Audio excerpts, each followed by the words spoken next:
Muita gente fala que você tem a tatuagem mais famosa do mundo. O fã número 1 de Salma Hayek está fazendo ela viralizar. Ele tinha uma tatuagem de uma mulher, que era muito parecida comigo. Ela é mostrada em vários filmes. Ele era um malvadão. Mulheres se atraem por ele. A Rihanna Lambeiro. Nossa, que inveja. Mas essa história é mais perturbadora do que imaginam. Mas o caso mais estranho foi com o Danny Trejo. Ele estava fazendo esse filme, que foi na verdade o primeiro filme que eu fiz. Você era um criminoso. Sim. Me falaram que eu ia conhecer um cara que era um prisioneiro e agora era ator, e eu tava um pouco assustada. Salma Hayek. Nossa, ela é linda demais. Quando ele me viu pela primeira vez, ele correu em minha direção e arrancou sua camisa. Eu mostrei a ela minha tatuagem. E falou que me conhecia antes de me conhecer. A tatuagem é seu rosto. E era verdade, ele tinha uma tatuagem de uma mulher, que era muito parecida comigo. Salma então fez algo que até Danny estranhou. Ela o convidou para sua casa.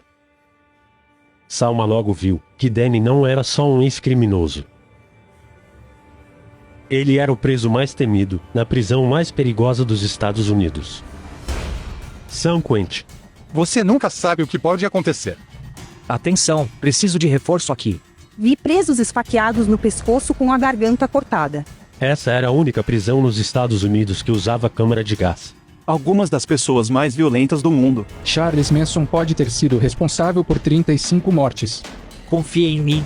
Se eu começasse a matar, não restaria mais ninguém vivo. Danny era tão temido que até Charles Manson pediu proteção a ele. É difícil acreditar que ele foi aquela pessoa.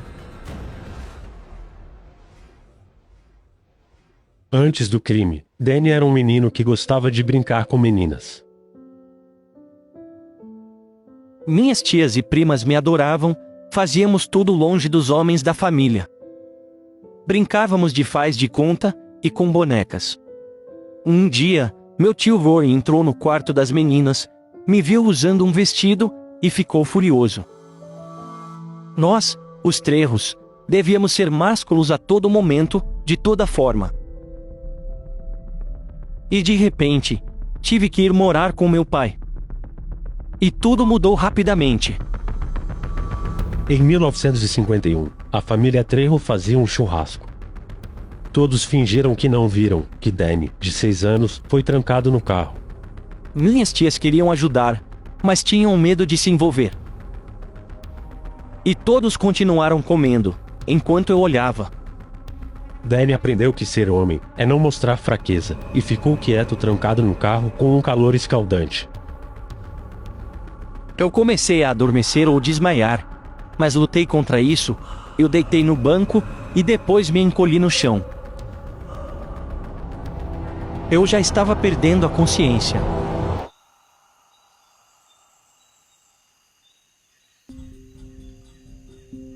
Mas de repente, alguém veio ajudar. Era o meu tio Gilbert, a única pessoa que não tinha medo do meu pai. Embora o pai do Danny tivesse dito para todos deixarem Danny no carro, Gilbert o tirou de lá. Meu pai começou a gritar com ele por isso, e Gilbert disse para ele relaxar. Ele era um herói. Eu rezava a Deus para ser como ele. Nos anos seguintes, Gilbert deu a Danny algo que seus pais não deram. Eu lembro de falar com minha mãe quando ela estava no telefone, ela mandava eu calar a boca e ficar quieto, e com o meu pai, a mesma coisa. Já com meu tio Gilbert, ele falava para a pessoa esperar, e me perguntava o que eu queria. Mas havia um motivo, do tio Gilbert sempre ter tempo para o Danny. Todos sabiam. Meus pais fizeram de tudo na época para eu me afastar dele. Meu tio sempre tinha um maço de dinheiro no bolso. As mulheres, o carro e a grana, eles queriam isso. Tudo o que Gilbert fazia, eu seguia. Se ele jogasse futebol, eu jogaria também. Mas no caso, ele era um traficante de drogas. Quando eu vi que Gilbert roubava, eu não achei ruim. Eu achei até meio heróico. Seu tio Gilbert foi o único homem que mostrou compaixão a Danny. Quando Danny fez 8 anos, seu primeiro crime foi um ato de compaixão. Nós caminhávamos à noite, quando ouvimos vacas mugindo, e pareciam que estavam sofrendo. Então pulamos uma cerca alta, e libertamos todas elas. As vacas mal podiam esperar para fugir dali. Elas devem ter se sentido muito bem por algumas horas.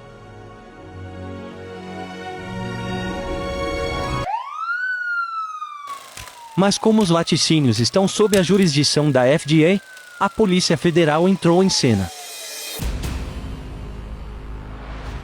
Quando Danny tinha 12 anos, ele descobriu o lado sombrio do seu herói. Ele não era mais esse cara legal. Ele estava agindo feito louco. Eu o vi fazendo isso. Eu tinha a seringa do meu avô que era diabético. Gilbert me mandou sair quando me viu, e eu pedi para usar também. Ele falou, me dê um pouco ou eu conto para todos o que você está fazendo. Ele me pediu para segurar um cinto assim bem forte. Era uma seringa de vidro. Então quando a agulha puxa, ela faz um pequeno efeito bomba atômica. E então ele injeta, e me diz para soltar. E quando eu soltei o cinto, pude ver essa mudança drástica no comportamento dele. De um louco cheio de energia, para relaxado. E então depois disso, ele me deu uma dose, umas gotas para experimentar. E só me lembro de acordar todo suado no quintal da minha avó. Eu tinha tido uma overdose. Na hora que você usa, você não pensa nas obrigações, na escola ou nos seus pais. Não se preocupa com nada. Tudo some. Na hora, eu só ouvia o carro do sorvete passando, e eu pegando um.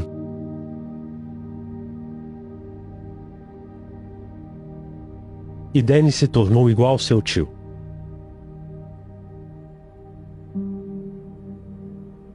Anos depois, Danny estava em um ônibus, sendo levado a um lugar que chamam de arena. Quando você chega perto de Quentin, você logo vê a torre armada bem à frente. Você sabe que quando você entra lá, você não sai mais. O lugar é enorme. Assim que o ônibus chega, a tensão começa. Você ouve um barulho de motor. Mas na verdade, é o barulho de todo mundo lá. Se você já esteve ao lado de alguém que está com muita raiva, você sabe como é. Agora imagine 4.000 caras juntos com toda essa raiva acumulada. Essa é a tensão em San Quentin. Lá dentro, você é um macho alfa ou não? Por exemplo, alguém vai perguntar que tamanho de sapato você calça, e se não mostrar firmeza logo de cara, já era, você é fraco. Danny certamente era um alfa. Eu tive um mentor, eu tive um professor que já havia passado por lá. Meu tio me ensinou tudo o que eu precisava saber sobre estar em uma prisão. Algumas pessoas vão para a biblioteca para passar o tempo, algumas fazem palavras cruzadas e outras jogam xadrez. Mas eu treinava. Era o que me fazia não enlouquecer. Ele foi campeão de torneios em San Quentin, nos anos de 1966, 67 e 68. Danny ficou tão bom em se proteger, que começou a fazer isso pelos outros. Tínhamos um pequeno círculo de proteção. Se acha que alguém te persegue, nos avise, que cuidaremos disso. Na verdade, eu sinto pena dos jovens, que de repente se veem na detenção juvenil, e não sabem que ao brigarem lá dentro, eles devem tentar morder alguém logo, para que então percebam que os caras lá querem te devorar.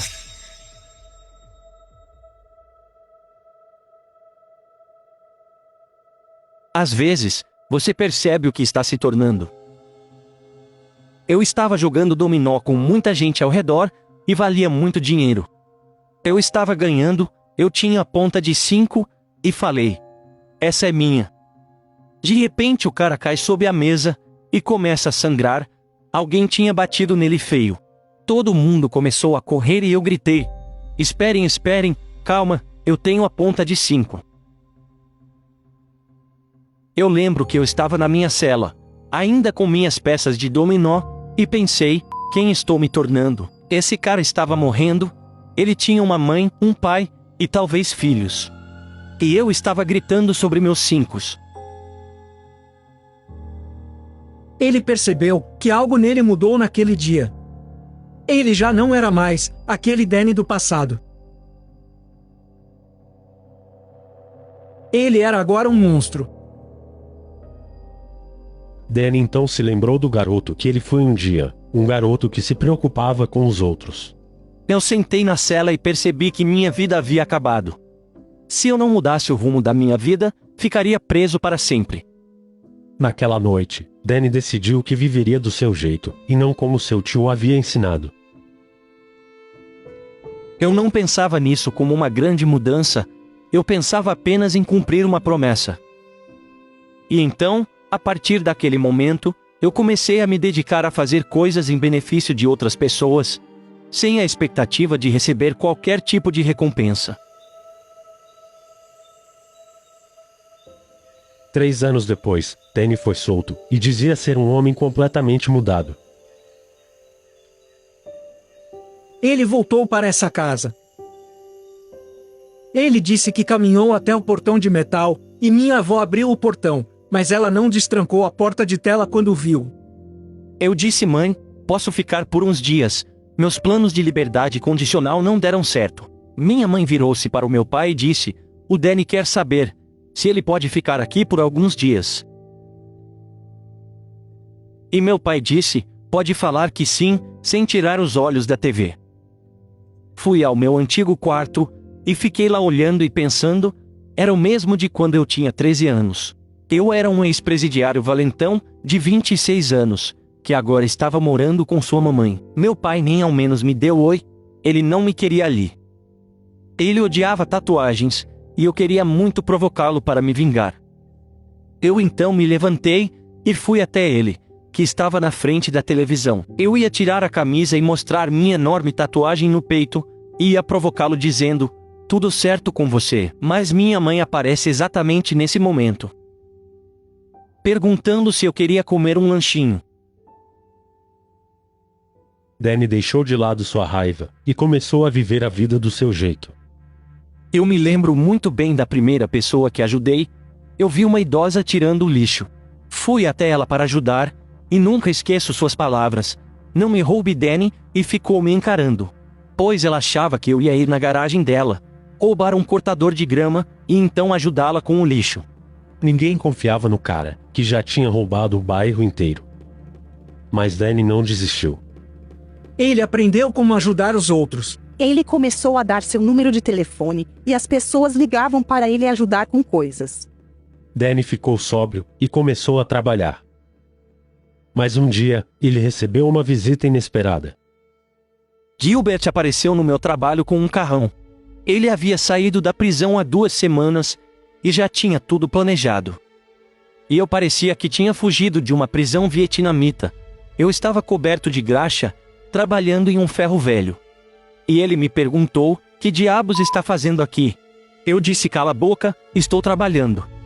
Ele falou que era vergonhoso ficar sujo o dia inteiro, e falou: pega isso aqui. Ele me deu 2 doses de heroína, e $1.000, e disse: sabe por que estou dando isso? Para você se organizar e sair dessa, comece trabalhando para mim. E eu falei que estava me saindo bem. Eu admirava muito Gilbert, desde criança. Ele sempre foi meu exemplo a seguir. Mas falei: Gilbert não dá mais, e foi a primeira vez que me afastei dele. Depois disso, fiquei pensando no que tinha feito. A partir daquele momento, Danny nunca mais foi influenciado pelo seu tio Gilbert. Ele teve uma overdose e morreu. Meu primo o encontrou sem vida.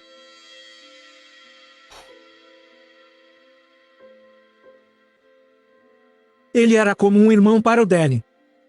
Mesmo que o Danny não estivesse mais no mesmo caminho que o seu tio, ele ainda amava muito Gilbert. Após a morte de Gilbert, Danny começou a se comportar novamente como um condenado. Após sua estreia de sucesso no cinema, o diretor de 23 anos Robert Rodrigues está escalando seu próximo filme, estrelado por Antônio Bandeiras e a novata Salma Hayek. Você e a Salma desenvolveram uma troca muito bacana. Ela é uma mulher muito linda, foi fácil e sensacional. Eu adoro o Antônio, mas às vezes ele me batia com o violão, quando ele começava a girar, e eu gritava: Antônio. Eu precisava de um assassino silencioso que usasse facas, então eu disse ao diretor de elenco para encontrar alguém com cara de malvado, pois ele não teria falas. E quando Danny entrou, eu me espantei. Quem é esse cara? Ele é sinistro demais. Eu conheci a Salma. Ela é incrivelmente bonita. Faz você querer arrancar seus olhos e nunca mais olhar para ninguém. Me falaram que eu ia conhecer um cara que era um prisioneiro e agora era ator, e eu tava um pouco assustada. Eu mostrei a ela minha tatuagem e falei que era o rosto dela. Mas Salma não reagiu como Danny esperava. Danny, estamos num set de filmagem e as pessoas têm medo de você, por causa da sua aparência. Quando ouvi isso, comecei a me odiar. Uma vez criminoso, sempre criminoso. Uma vez criminoso, sempre criminoso. Você sempre será um criminoso. Temos essa ideia de como as coisas supostamente deveriam ser, e como elas realmente irão ser. Mas frequentemente esquecemos de toda a dor e dos desastres que nós mesmos provocamos. Eu acabei esquecendo de tudo isso.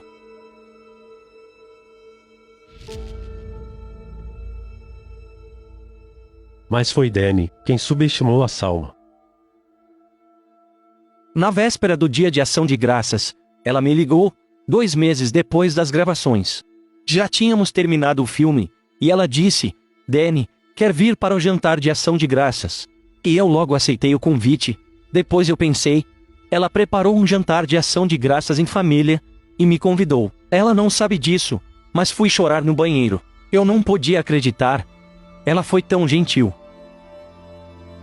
Inacreditavelmente gentil e generosa. Se você fez algo errado, não se deixe abater por isso. Seu erro é uma ferramenta valiosa para o seu crescimento. Nos anos seguintes, o mundo finalmente conseguiu ver quem Danny era de verdade. O ator Danny Trejo agiu como um herói de verdade hoje. Uma câmera de segurança filmou um carro sendo atingido no cruzamento por outro carro. Eu só queria chorar, eu sabia como ele estava assustado. Fui pegá-lo, e percebi que ele tinha necessidades especiais. Crianças autistas não gostam de toque. Foi quando eu disse para ele, use seus superpoderes agora, e me agarre. E ele então me agarrou, e assim, eu pude segurá-lo, e tirá-lo do carro. O menino e a avó já estavam juntos, 3 pessoas foram levadas ao hospital após o acidente, mas ninguém ferido gravemente, muito disso graças a Danny Trejo. A avó dele estava um pouco machucada, e ele falava, superpoderes vovozinha, superpoderes, e na hora, fiquei sem reação. Quando ele tomou a decisão de que seria diferente, ele teve que se reconstruir do zero. Mas agora ele sabe que está completo. As pessoas o chamavam para falar pelos Estados Unidos. Um dos melhores palestrantes motivacionais é Danny Trejo. Um dia, é tudo o que tenho. Entendem como eu vivo hoje. Ele de fato dirige por aí, para na rua, e distribui brinquedos para as crianças. Para ser meu amigo, você tem que ter roupa térmica, meias e camisetas no porta-malas, para doar aos sem-teto. Ele dedicou sua vida a ajudar os outros. Trejos Tacos é sobre retribuir. Estamos criando uma fundação para autismo. Eu acho que ele realmente viu o valor da vida. Tudo de bom que aconteceu na minha vida, aconteceu diretamente, graças à ajuda de alguém. A cidade que ele aterrorizava na juventude, agora tem um mural dele, por todo o bem que ele fez. O mural não representa só ele, mas também muitas pessoas que conseguiram mudar de vida. É um símbolo de esperança. É um símbolo que diz, eu posso evoluir. Eu posso mudar. E eu posso sonhar.